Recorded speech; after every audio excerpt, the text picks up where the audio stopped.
everybody, this is Lauren from The Human Form with my lovely assistant Chuck, and we're going to go over your workout for today. Your first 3 exercises, we're going to be doing some reverse lunges, split squats, or forward to reverse lunge. We're going to be doing some banded press outs or walkouts, and we're going to be doing some 90-90 hip lift or hamstring slider curls.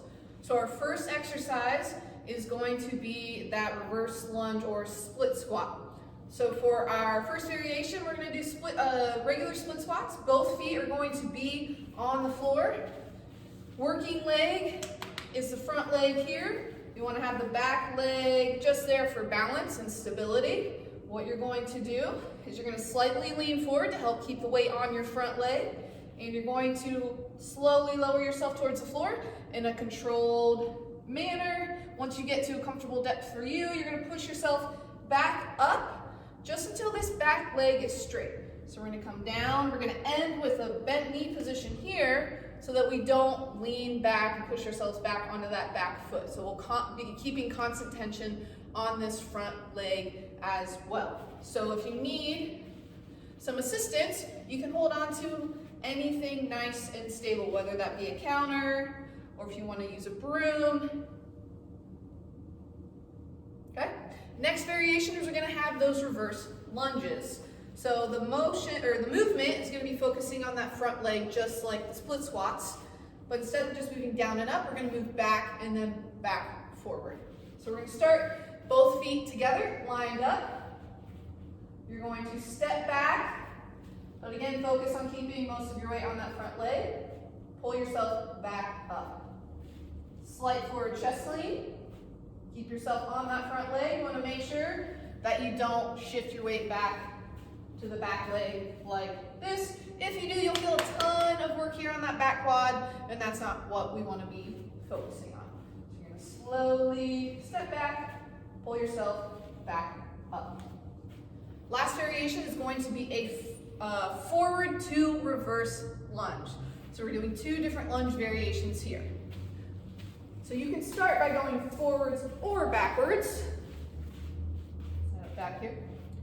So when you step into a forward lunge, you want to make sure this front leg is slowly lowering you down. So we want to lower in a nice, slow tempo here. We don't want to just kind of fall into it. So you don't want to just collapse onto that front leg.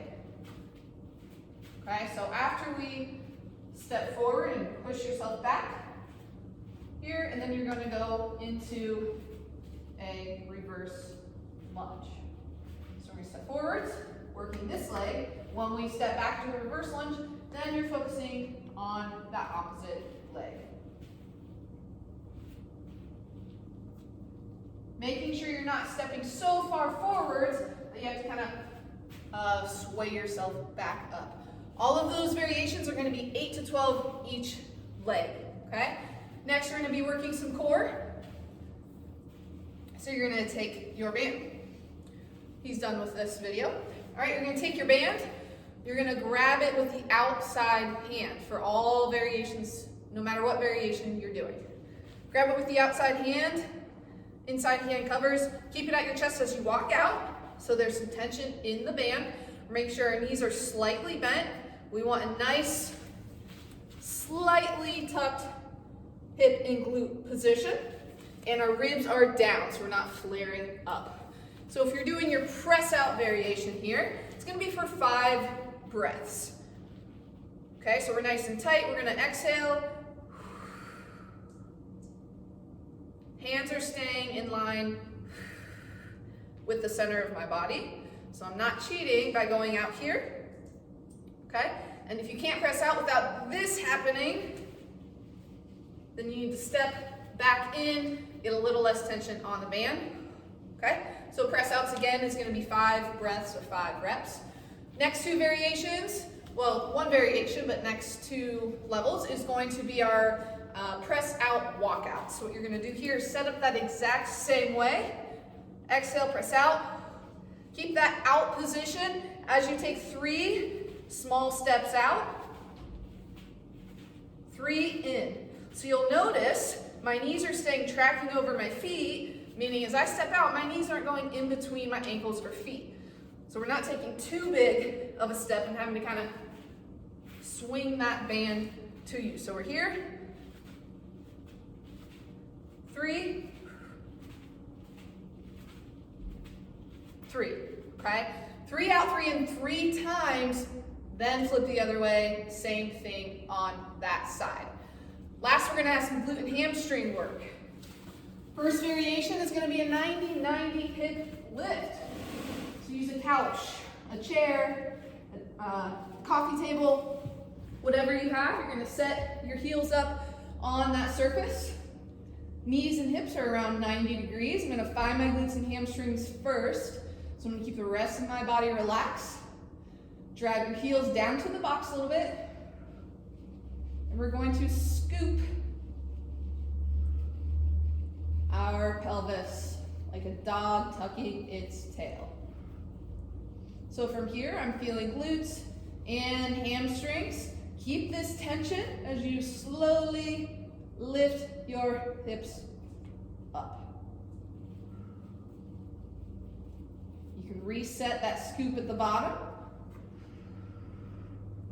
Chuck has decided to come back. Hold for a couple seconds at the top of the movement. You'll notice my upper back is still on the ground. Okay, I'm not shooting my hips forward and ending up just on the back of my shoulders. It doesn't even look comfortable. Definitely doesn't feel comfortable. Okay. 10 to 15 there. Next variation, so next 2 levels is going to be our slider hamstring curls. You can also use towels on some tile or hardwood floor. Okay, so I'm going to start coming into a slight bridge. It's not going to be as high as a normal bridge, and that's okay. You're going to drive these sliders out so your legs are almost straight and pull them right back to you. So the tougher part of the movement might even be when you're in this almost knee extended position. Make sure as you're curling back in, you're not driving your hips up like that. So we're not losing glutes and using lower back to get more height. Nice and controlled. You guys are right, this turf is not easy to drag these against. Okay, hip lift and slider hamstring curls are going to be 10 to 15 reps. So what I want you to do is set your timer for 15 minutes. Go through 3 or 4 rounds. You can get 5 rounds for some of you, that's fine too. And once you're done, so then pause the video. Once you're done, take a rest, grab some water, and then restart the video over for the beats. Okay? All right, now that you have kicked the A's in the booty and you have rested and chugged some White Claws, water, we're gonna start with your B's. So we're gonna be doing some floor pressing, some rowing, and some mountain climbers. First exercise is going to be that floor press. I'm going to show you how you can do it with a dumbbell or kettlebell and a band. So if you're using a dumbbell or kettlebell, you want to set, this is going to be single arm, so you're going to set that weight to the side. Make sure you log roll to get it, bring it in close, because we don't want to reach like this and try to bring it in like that, okay? So we're going to log roll, bring this nice and close to the chest, log roll, back, on your back. And before we press, we want to make sure our lats are engaged. You guys know all about the lats, so we're going to act like we're trying to drive our shoulder blades down into the back pockets. And we're going to press straight up towards the ceiling. We're going to make sure that we keep that lat engaged the whole time so that as we're coming down, our elbow doesn't flare out. We don't turn it into just using the front of the shoulder, creeping up into the neck. So we don't want to chicken wing it here. We're going to keep it a little closer to our body, tap the ground, back up. When you're done with your set on one arm, bring it back down, log roll, again to unrack the weight. With a band, what you're going to do is you're going to bring that band behind you so that you'll be laying on it.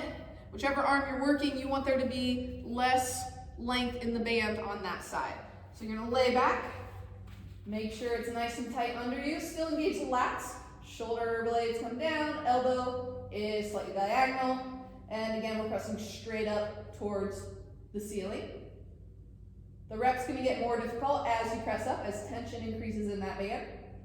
We want to try to have the least amount of slack in the band at the bottom as we can, but if there's a little bit, that's okay. If it's uncomfortable in your hand, what you can do is you can take a washcloth or a dish towel, wrap it around the band a couple times, and that'll be a little bit more comfortable. For our next level up of your presses, we're going to have your back elevated on a comfy chair, couch, whatever you have available. So what I want you to do is you're going to first sit on the object, and then you're going to walk yourself down like so. We're going to stay in a bridge the whole time. Core and glutes are engaged. And pressing straight towards the ceiling.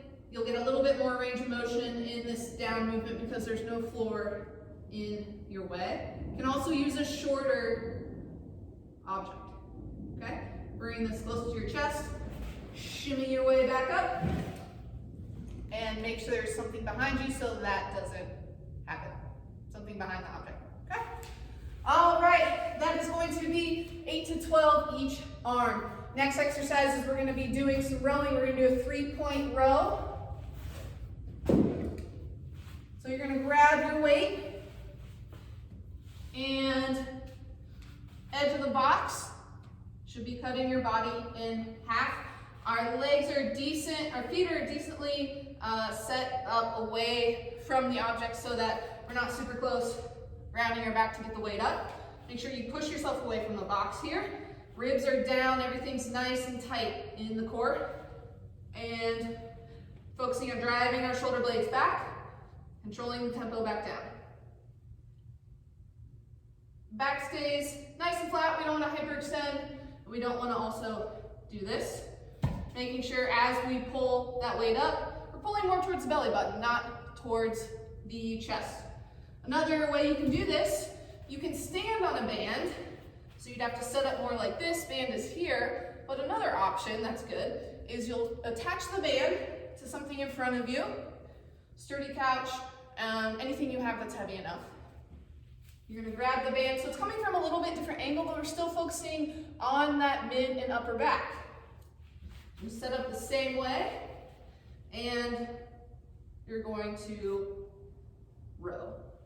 It's okay if your chest is up a little bit more than our dumbbell or kettlebell with the angle that the band is coming at. You can even add weight to the band to make it extra tough. That's also going to be 8 to 12 each arm. Last exercise is going to be a mountain climber. We're going to be doing 12 to 15 each leg. All right, so you can set yourself up a little bit elevated. We're in a good plank position, and we're driving our knees forwards like so. I want to make sure that we're not sticking your hips up too much and doing one of these, I don't know what to call that, maybe climbing a ladder. More difficulty, you would either just lower the, make the object lower that you're working on, or come down to the floor. So we're down here, pushing ourselves away, driving our knees towards our chest. Okay? Set your timer for 15 minutes again, 3 to 4 rounds, maybe more if you can. Again, so the presses and the rows are 8 to 12 each arm. Mountain climbers are 12 to 15. All right, let her rip.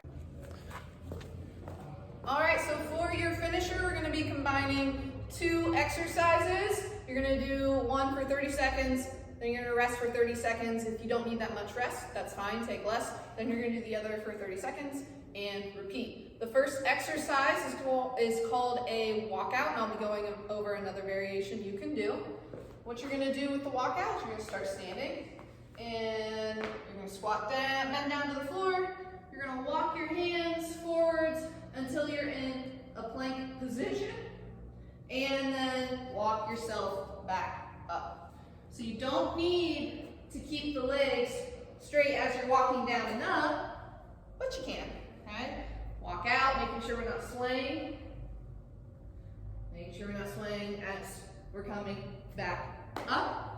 If that is a little too much for you, then you're gonna do the same thing on your knees. Here, walk out,